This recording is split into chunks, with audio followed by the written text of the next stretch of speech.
Hello students, welcome back to Diya Education. जैसे कि हमने पहले भी डिस्कस किया है, दिया एजुकेशन एक ऐसा प्लेटफॉर्म है जहां हम उन टॉपिक्स को कवर करते हैं, अगर जो कवर ना हो तो आगे जाके आपको बहुत सारे प्रॉब्लम्स आ सकते हैं, including commerce and mathematics as well. So आज का टॉपिक क्या है? Parallel lines and angles. Generally पहले हम पैरेलल लाइंस ने पहले सिंपल लाइंस देखेंगे। जब दो लाइंस हमारे पास है और वहां से हमने क्या पास की? Traversal line. सबको पता है क्या होती है? Unending from both sides. और ये क्या है? ट्रैवर्सल, जिसने दोनों लाइंस को कट किया है। ठीक है, तो जो ऑपोजिट एंगल फॉर्म होते हैं, क्या फॉर्म होते हैं? Opposite angles. ये दोनों इक्वल होते हैं, कॉन्ग्रुएंट होते हैं। क्या होते हैं? इक्वल। ये एंगल और ये इस एंगल का मेजर सेम है, ये एंगल और ये एंगल भी क्या है? इक्वल है। सिमिलरली ये दोनों एंगल इक्वल है और ये दोनों एंगल भी क्या है? इक्वल है। ओके, लेकिन अब मैं क्या कर रहा हूं? दो पैरेलल लाइंस ले रहा हूं। क्या ले रहा हूं? दो पैरेलल लाइंस। एक लाइन मैंने यहां से ले ली और सेकंड भी मैंने यही से ले ली। ये दोनों पैरेलल लाइंस हो गई और एक मैंने इसमें से क्या पास कर दी? ट्रैवर्सल पास कर दी। क्या पास कर दी? ट्रैवर्सल। एल एम मैंने उनको नाम भी दे दिया। नाउ इनमें कुछ एंगल्स फॉर्म हो रहे हैं। हमने अभी थोड़ी देर पहले क्या देखा? Opposite angles. ये दोनों इक्वल है, ये दोनों इक्वल है, ये दोनों इक्वल है, ये दोनों इक्वल है। ओके, लेकिन कुछ एंगल्स ऑफ पेयर्स होते हैं जो हमेशा इक्वल होते हैं। जैसे मैंने अगर ये एंगल बताया, नाम दे देता हूं मैं इसे, एंगल को ए, इस एंगल को बी, इस एंगल को सी और D, E F G and H. Okay okay, so angle A और एंगल ई, इन्हें हम करस्पॉन्डिंग एंगल बोलेंगे। क्या कहेंगे? Corresponding angle. Again angle B और एफ भी करस्पॉन्डिंग एंगल है। एंगल डी और एंगल एच भी करस्पॉन्डिंग एंगल है और एंगल सी और एंगल जी भी करस्पॉन्डिंग एंगल है। ठीक है, तो करस्पॉन्डिंग एंगल आप देख रहे होंगे। करस्पॉन्डिंग एंगल्स के पेयर क्या क्या हो गए? एंगल पेयर्स से नंबर 1 दे दूंगा मैं। ठीक है, ए एन ई आ जाएगा अपना एक। ठीक है, उसके बाद डी एन एच आ जाएगा, डी एन एच ये एक पेयर आ जाएगा। उसके बाद बी एन सी आ जाएगा and next is C, B N F है अपना, B N F. Then C N G आ जाएगा, सी एन जी। ये क्या है? करस्पॉन्डिंग एंगल है। क्या है? Corresponding angle. देन एक और एंगल ऑफ पेयर फॉर्म होता है इंटरनल एंगल्स। क्या है? Internal angles, angle pairs.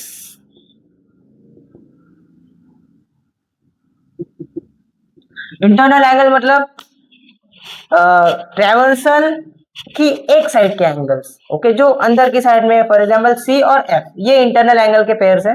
D और ई ये इंटरनल एंगल के पेयर्स है। इंटरनल एंगल के पेयर्स दो ही होते हैं अगर पैरेलल लाइन दो है। तो अगर 3 लाइंस होते तो और हमें 2 पेयर्स देखने को मिल जाती। तो इंटरनल एंगल कितने हैं? यहाँ पे 2 ही है पेयर्स। एक पहले पेयर क्या क्या है? ए एन, ये डी है, डी एन ई ये एक पेयर हो गई। एंड उसके बाद है अपनी सी एन एफ, ये एक पेयर हो गई।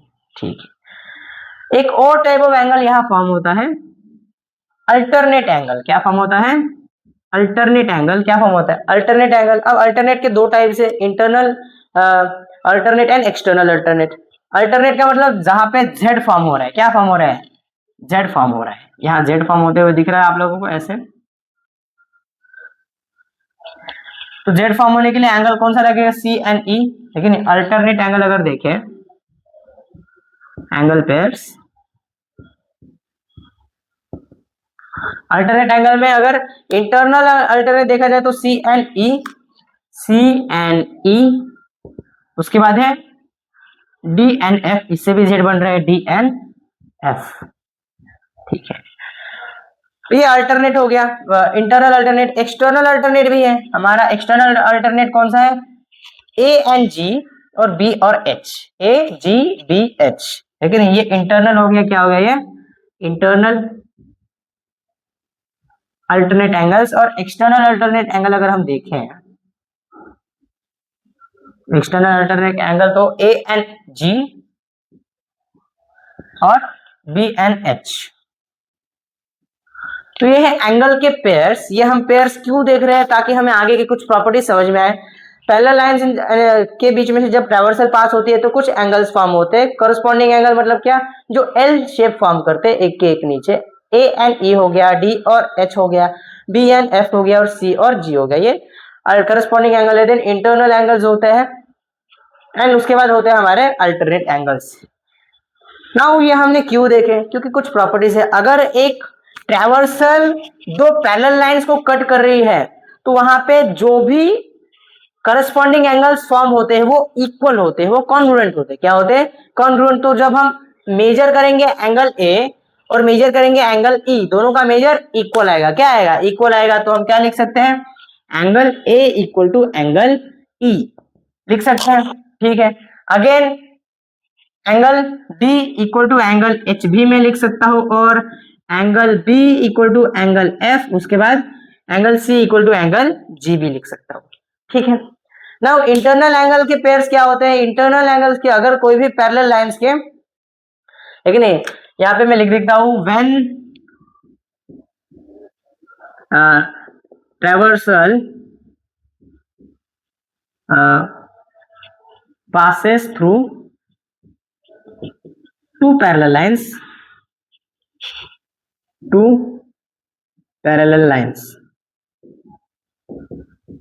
तब क्या होता है?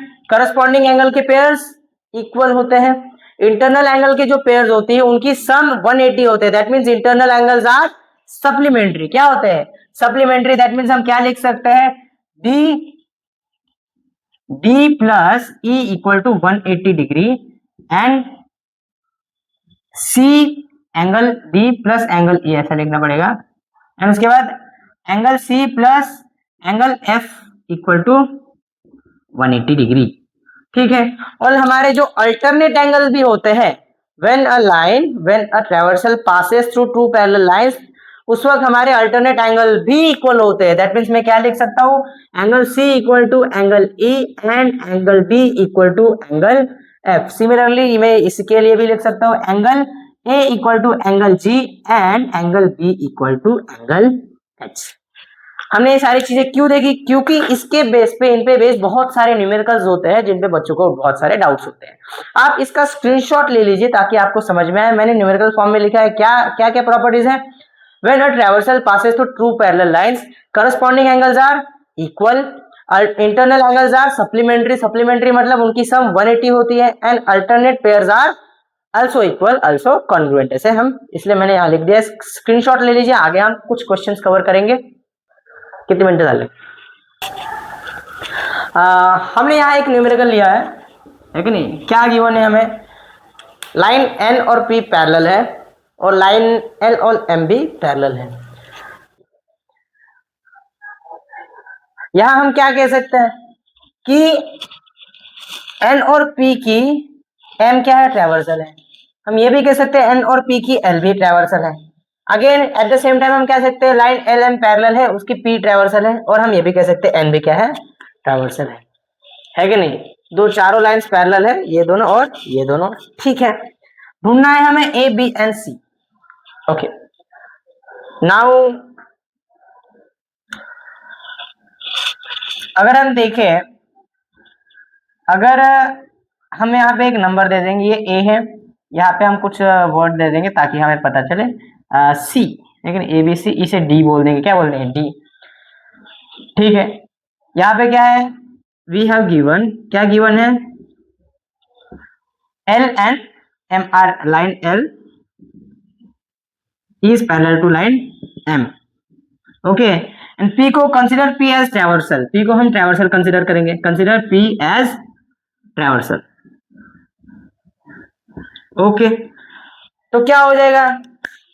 Since these two angles are supplementary, linear pair है ना, so due to linear pair angles, linear pair, okay, we have, इसे भी हम कुछ नाम दे देंगे ई, ताकि हमें पता चले। Angle E plus angle D equal to 180 degree. Angle E क्या है? 45 डिग्री, तो 45 डिग्री एंगल डी क्या आ जाएगा हमारा 180 डिग्री। तो एंगल डी हमारा हो गया 180 minus 45 which is equals to 5 3 135 degree. तो डी की वैल्यू क्या आ गई 135 डिग्री। नाउ अगर डी 135 है, हियर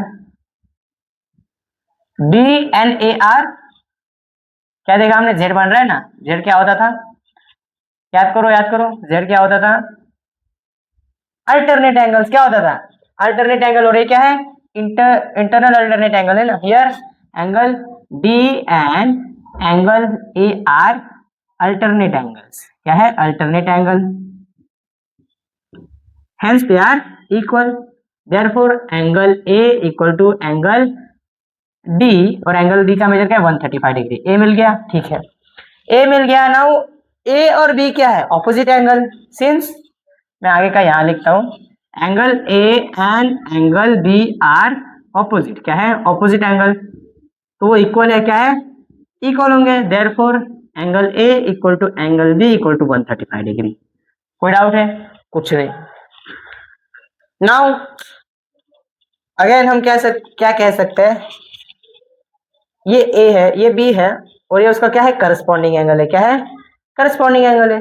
या फिर हम डायरेक्टली अगर कंसीडर करें एंगल ई और एंगल सी, ये दोनों एक्सटर्नल अल्टरनेट एंगल है। क्या है, एक्सटर्नल अल्टरनेट एंगल। कैसे, अगर हम इसे देखें, ये क्या है, ये 45, ये भी एक्सटर्नल अल्टरनेट एंगल, तो ये क्या आ जाएगा 45 डिग्री, और इसका ये क्या है, करस्पॉन्डिंग एंगल, ये भी 45 डिग्री। तो इन शॉर्ट में हम दोनों को एक्सटर्नल अल्टरनेट एंगल कंसीडर कर सकते हैं। तो here angle E and angle C are external alternate angle.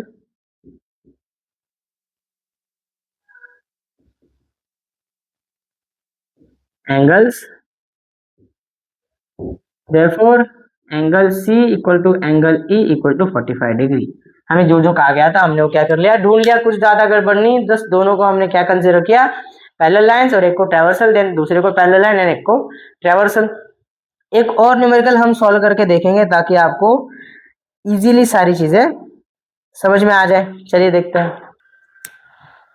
हमने यहाँ एक और न्यूमेरिकल लिया है। क्या गिवन है हमें कि ए बी और सी डी क्या है, पैरेलल लाइंस और पी ट्रैवर्सल है। ठीक है, हमें बी आर टी की वैल्यू दी है, और हमें पूछा गया है A R T and C T Q और R T D, A R T C T Q और आर टी डी, इनकी वैल्यू पूछी है। ठीक है, देख लेंगे हम। पहले ए आर टी पूछा है, पूछ लेंगे क्या गिवन है।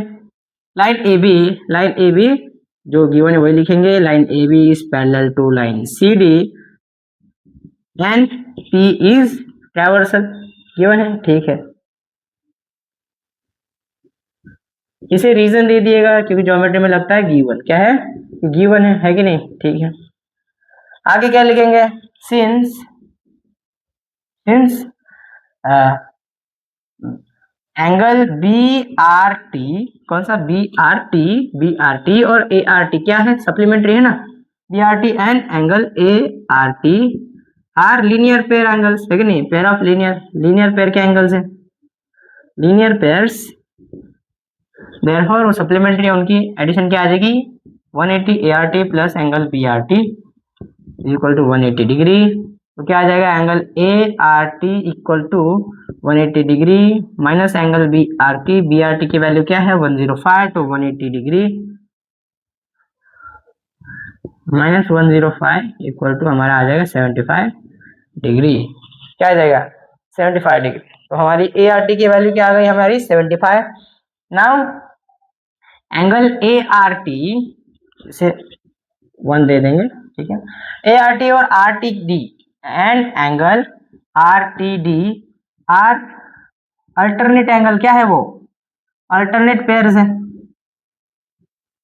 तो क्या होंगी, इक्वल होंगी। Therefore angle A R T equal to angle R T D equal to 75 degree. इसे सेकेंड इक्वेशन क्या है, सारी प्रॉपर्टी से ही हम सॉल्व कर रहे हैं।